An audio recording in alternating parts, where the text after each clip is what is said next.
Super Rugby, folks. Crusaders and Highlanders battle down south, and it's the Crusaders who win it pretty bloody comfortably, 43 points to 10. Big bonus point win for them. Big defensive shift and just some slick plays on attack. Be it great support lines, be it varied line-out plays. Sometimes just a strong scrum, but defensively, tackle after tackle, turnover after turnover. Crusaders are certainly looking a very good team. The Highlanders have some moments, and geez, do they get held up a lot. But the question for me going into this one was, would that kind of southern rivalry thing be enough for the Highlanders to lift their performance to go toe-to-toe with the informed Crusaders side? And no. The gulf between the teams is still too much. I mean, the result kind of reflects the table going into this game, doesn't it? But yeah, we'll go through some of the key events and stats. You guys can let us know your thoughts on the game. Anzac Day kind of celebrations continue with this one. So it starts with a couple of national anthems sung by a bloody 13-year-old. That's a hell of a shift. 13-year-old in front of thousands of people singing both the New Zealand national anthem in English and Māori and then the Aussie national anthem. Pretty impressive for a 13-year-old. So she belted that out. And then the sides belted out some attacking play with each other. Both survived attacking, kicking plays early. But one guy who didn't survive the match was Taha Kenamara, who went off early with a leg injury, kind of twisted his knee in a tackle. Studs got kind of trapped in the ground as his leg continued to twist. It wasn't a great look. He goes off. It's only like 5 minutes into the game. So, yeah, rough. Really rough from him. You feel like it's going to be a long-term injury layoff. So, yeah, Reihana stepped up to the plate really well in his absence, but that's really, really bad news for him. Fingers crossed his recovery isn't too long. I mean, the Highlanders lost both their locks in the first half. Dunshea came back on later, but yeah, there were guys going down left, right, and centre in the early period of this game, but none quite as bad looking as Kimara's. Reese was looking dangerous. But it was Will Jordan who got not only the first, but the second tries of this game. Will Jordan, the pop ball from that man, Reihana. Great support line. He's got the gas. 7 points to 0. And then minutes later, that man, Christie, with the turnover one. He was everywhere on defence. Wins the turnover. The Crusaders spin it wide. Havili had a good game.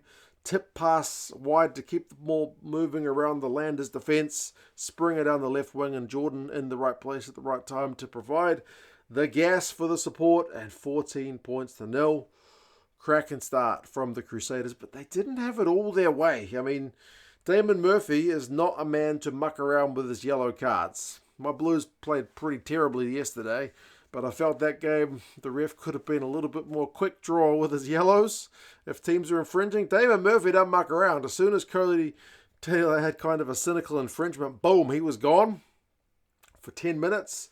And that's a period you feel like the Highlanders really needed to capitalise. You've just gone 14 points to 0 down. You're about to have 10 minutes with an extra man. How many points did they get from it? Big fat 0.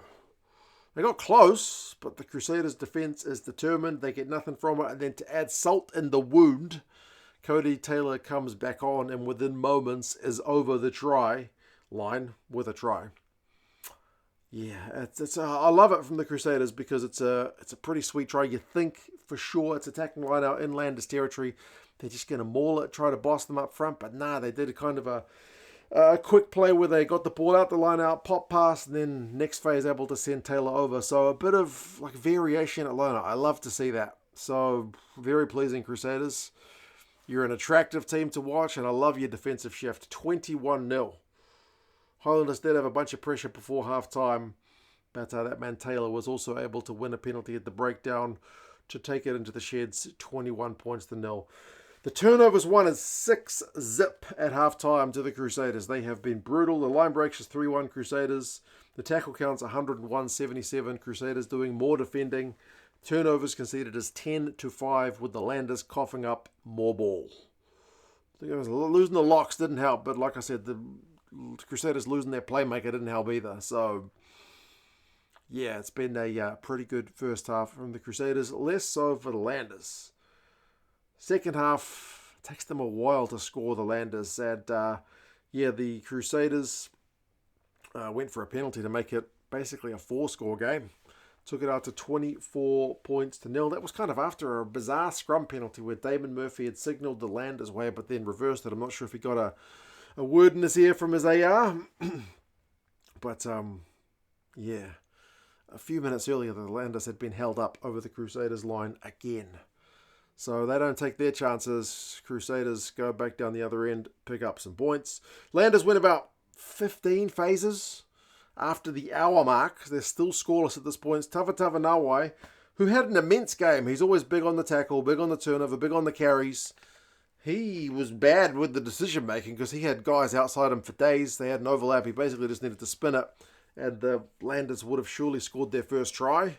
But no, he kind of dummies and tries to run in closer to the sticks, but gets tackled, defended. But I mean, they did get it a minute later because they had advantage. And from the resulting scrum, the Landers get it through their hands, finally find some space on the outside of the Crusaders' defence. Lowe is able to go over in the corner. Missed conversion, but 24 points to 5. At least they're on the board. But again, the Crusaders, they get a corner try of their own almost immediately in reply. And like whatever your winger can do to score in the corner, our loose forward replacement can do the same. It's Corey Kello who gets that one. Comes from Will Jordan winning an aerial ball. And then out wide, Moananu. And then, Kello with the finish. It is a winger's finish. Did well to keep his body in the field of play. No foot and touch or anything. So 21 points to 5. Quite the finish. Crusaders hit a pretty sweet 50-22. Even the bounce of the ball was going their way by this point. Line-out move cuts the Highlanders' defence to bits. Fihaki beats his man. He gets a try, 36-5. And it's really starting to blow out. But, I mean, the Landers probably had their most attractive period of play, which led up to the Lasanga try. They actually were causing the Crusaders problems. They were getting over the advantage line. The play was quick. The tempo was good. And, it's a nice final ball by Ratamaitavuki Neepkins to Lasanga. He scores it. It's another misconversion, but 36-10. At least it looks like they're going to have the final say. Consolation try, all that it is. Maybe they can threaten to take the bonus point away from the Crusaders, but no. Crusaders have the final say. Moananu, the reserve hooker with the line break from his own 22. That guy's got some wheels. Finds Sevu Reece with the support line. It gets scrappy as they kind of hack it through, and the Landers are trying to keep it alive, but they end up conceding a penalty. So then Taylor, who's also on the field, taps it quickly and is able to go over for his second 43-10 final score. Crusaders are looking bloody good. Defensive shift, 227 tackles to 123. So it's not like the Landers didn't throw the kitchen sink at them. But the clean breaks is 6-2 to the Crusaders. So they did more with less. Turnovers won is 10-2.